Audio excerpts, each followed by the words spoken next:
Hello all, welcome to Gudiya Riva vlogs. நான் உங்கள் ரிவா. இன்றைக்கி நம்ம ஒரு 8 நம்பரில் இருக்கிற ஒரு பர்த்டே கேக் தான் பார்க்க போகிறோம். இது நான் ட்வின்ஸுக்கு பண்ணுறேன். ஸோ அவங்களுக்கு ஹாஃபில் கேர்ள் தீமாவும் ஹாஃப் பாய் தீமாவும் பண்ணுறேன். இது பேசிக் ஸ்பாஞ்ச் கேக் தான். வெண்ணிலா ஸ்பாஞ்ச் கேக் ரெசிபி என்னோடய சேனலில் ஆல்ரெடி போட்டிருக்கேன். அதில் வெண்ணிலாவோட எசன்ஸுக்கு ரீப்ளேஸ்மெண்ட் பண்ணி ஸ்ட்ராபெரி எசன்ஸை பண்ணால் இந்த ஸ்ட்ராபெரி கேக் வந்துடும்.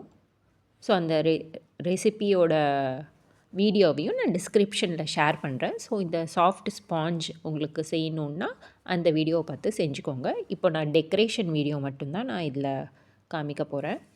ஸோ ஸ்ட்ராபெரி கேக் நான் பண்ண போகிறேன். அதுக்கு ஸ்ட்ராபெரி எசன்ஸை வச்சு இந்த ஸ்பாஞ்சை ரெடி பண்ணிக்கிட்டேன். குக்கி கட்டரை வச்சு நடுவில் இது மாதிரி ப்ரெஸ் பண்ணி ஒரு ரவுண்டை எடுத்துக்கிட்டேன். ஸோ நம்பர் 8 வரத்துக்காக இது மாதிரி நான் 2 சர்க்கிள் கேக்ஸை நான் ரெடி பண்ணிக்கிட்டேன் 8 இன்ச் டின்னில். ஒரு கேக்கில் இது மாதிரி கீழே லைட்டாக கட் பண்ணி எடுத்துக்கிட்டேன். ஸோ தட் இன்னொரு ரவுண்டாக அதில் ப்ளேஸ் பண்ணுறப்போ நம்பர் 8 நம்மளுக்கு பர்ஃபெக்டாக தெரியும். இல்லை ஒரு 2 ரவுண்டை ஒட்ட வச்ச மாதிரி இருக்கும். இப்போது நம்மளுக்கு 8 மாதிரி தெரியும். ஸோ ஒரு கேக்கையும் வந்து நான் 3 லேயர்ஸாக கட் பண்ணுறேன். ஸோ ஈச் லேயர்லேயும் நம்ம வந்து சுகர் சிரப்பை, அதுக்கப்புறம் விப்புடு க்ரீமு, அப்புறம் நம்மளோட பெரி க்ரஷ்ஷை வச்சு ஃபில் பண்ண போகிறோம் ஒரு லேயர்லேயும். இது மாதிரி 2 கேக்கையுமே வந்து 3 லேயர்ஸாக கட் பண்ணி எடுத்துக்கிட்டேன். ஸோ நம்ம எப்போவுமே இந்த மேலே வைக்கிறோம்ல, மேலே இருக்கிற டாப் கேக்கு தான் எப்போவுமே பாட்டம் லேயராக வரணும். இது மாதிரி போர்டில் வந்து லைட்டாக க்ரீமை ஸ்ப்ரெட் பண்ணிவிட்டு அந்த டாப் போர்ஷனை எடுத்து ஃபஸ்ட்டு லேயராக வைக்கிறேன். அண்ட் அதில் வந்து சுகர் சிரப்பை வச்சு சோக் பண்ண போகிறேன். சுகர் சிரப் வந்து 1:1 ரேஷியோவில் சுகர் ஒரு பங்கு 100 கிராம்ஸ்னால் வாட்டர் 100 கிராம்ஸ் போட்டு ஸ்டவ்வில் வச்சுட்டு நல்லா அந்த சுகர் மெல்ட் ஆகிற வரைக்கும் சிம்மில் வச்சு ஸ்டிர் பண்ணிக்கிட்டே இருக்கணும். தென் ஒரு பாயில் வந்த உடனே ஆஃப் பண்ணிவிட்டு ரெஃப்ரிஜரேட் பண்ணி சில் பண்ணிடணும். அந்த சில்டு வாட்டர் தான் யூஸ் பண்ணணும். உடனே ரெடி பண்ணிவிட்டு ஹாட்டாக இருக்கிற சுகர் சிரப்பை யூஸ் பண்ணக்கூடாது. பிகாஸ் அடுத்து நம்ம க்ரீம் போட போகிறோன்றதால அப்புறம் க்ரீம் மெல்ட் ஆகும். எப்போவுமே சில்டாக யூஸ் பண்ணால் தான் இந்த ஐசிங் கேக்கு நல்லாயிருக்கும். ஸோ இந்த விப்புடு க்ரீம் நான் யூஸ் பண்ணியிருக்க வந்து எய்தர் நான் ட்ரோபோலைட்டோட விப்புடு க்ரீம் யூஸ் பண்ணுவேன், ஆர்எல்ஸ்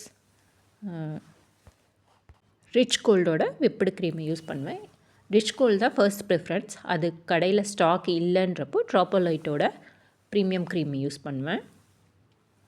ரிச் கோல்டோட டேஸ்ட்டு ட்ரோபோலைட்டை விட பெட்டராக இருக்க மாதிரி நான் பர்சனலாக ஃபீல் பண்ணியிருக்கேன். ஸோ இது மாதிரி விப்புடு க்ரீமை தின் லேயராக ஒரு லேயர் கொடுத்துட்றோம் அந்த 8 மேலே.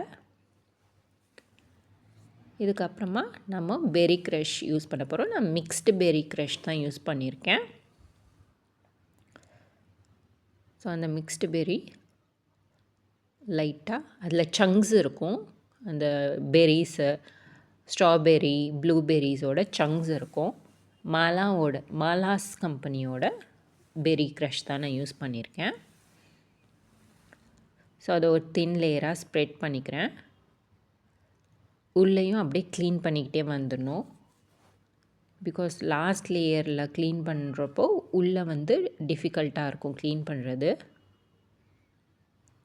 ஸோ நல்லா ஸ்ப்ரெட் பண்ணிக்கிட்டு நெக்ஸ்ட்டு நம்ம அடுத்த லேயரை அதே மாதிரி வச்சு 3 லேயர்ஸையும் இதே மாதிரி ரிப்பீட்டட் மோடில் கம்ப்ளீட் பண்ண போகிறோம். சுகர் சிரப், தென் விப்புடு க்ரீம், தென் பெரி க்ரஷ் இது மாதிரி பண்ணிவிட்டு லாஸ்ட் லேயர் பண்ணுறப்போ சுகர் சிரப் கொடுத்துட்டு விப்புடு க்ரீமை ஒரு தின் லேயராக கோட் கொடுத்தா போதும். ஏன்னா இதுக்கு மேலே நம்ம கலர் பிங்க் அண்டு ப்ளூ கலரில் டெக்கரேஷன் பண்ண போகிறோம். ஸோ அதனால் கேக் ஓரளவு ரஃப் ஃபினிஷாக இருந்தால் போதும். கேக் லேயர்ஸ் தெரிஞ்சால் கூட ஓகே தான். ஏன்னா இது மேலே நம்ம திருப்பியும் க்ரீம் வச்சு தான் டெக்கரேட் பண்ண போகிறோன்றதால அந்த ஒயிட் க்ரீம் லேயரையே நம்ம நல்லா ஃபினிஷ்டாக கொடுத்துட்டோன்னா அதுவே ஒரு திக்காக ஃபார்ம் ஆகிடும். அதுக்கப்புறம் திருப்பி இந்த கலர் தீம் கொடுக்குறப்போ இன்னும் திக்காகிடும், ரொம்ப க்ரீமாக இருக்கிற மாதிரி இருக்கும். அதனால் ஓரளவு நம்மளுக்கு கேக் தெரிஞ்சாலே ஓகே தான். ஸோ 8 வந்து நான் ஈக்குவலாக ஹாஃபாக டிவைட் பண்ணிக்கிறேன். லைட்டாக ஒரு லைன் போட்டு நான் செப்ரேட் பண்ணிக்கிறேன். அண்ட் ஒரு ஹாஃப்க்கு அதே மாதிரி உள்ளே வந்து பிங்க் கொடுக்குறேன். அதே மாதிரி இன்னொரு சைடு ப்ளூ கொடுத்து ஃபினிஷ் பண்ணிப்பேன். நான் இப்போ ஸ்டார் நாசில் யூஸ் பண்ணியிருக்கேன். இது மாதிரி டாட்ஸாக வச்சு டாப் லேயர் ஃபுல்லாக ஃபினிஷ் பண்ணுறேன் ஸ்டார் நாசில் வச்சே.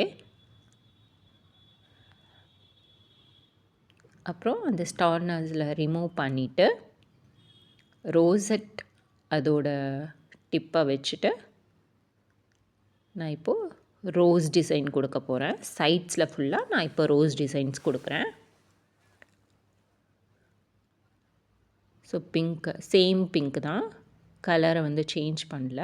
அதே க்ரீமை வச்சு ரோசெட் டிசைன் கொடுத்து ஃபுல்லாக ஃபினிஷ் பண்ணிட்டேன். இப்போ அதே மாதிரி லைட் ப்ளூவில் அதர் ஹாஃபை ஃபினிஷ் பண்ணுறேன்.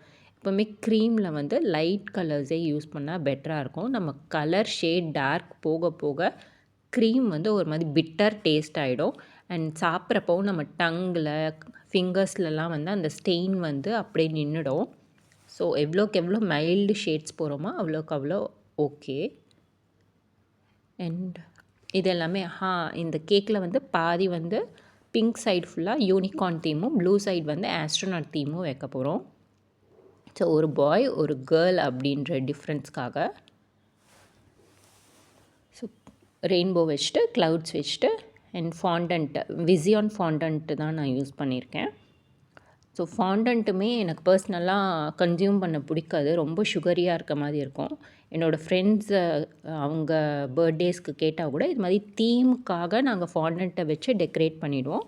தென் ஃப்ரெண்ட்ஸ் கிட்ட சொல்லிவிட்டு ஃபாண்டன்ட்டை வந்து ரிமூவ் பண்ணிடலாம், குழந்தைங்களுக்கு கன்சியூம் பண்ண கொடுக்க வேண்டாம், ரொம்ப சுகரியாக இருக்கும், திகட்டோன்னு சொல்லிவிட்டு நாங்கள் அதை எடுத்து டிஸ்கார்ட் பண்ணிவிடுவோம். ஜஸ்ட் கேக் மட்டும்தான் சாப்பிட கொடுப்போம்.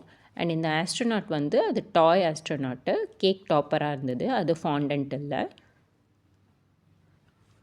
தென் நம்ம போர்டில் வந்து போர்டில் வந்து அப்படியே வந்து ஃபாண்டன்ட் வந்து ஸ்டிக் ஆகாது.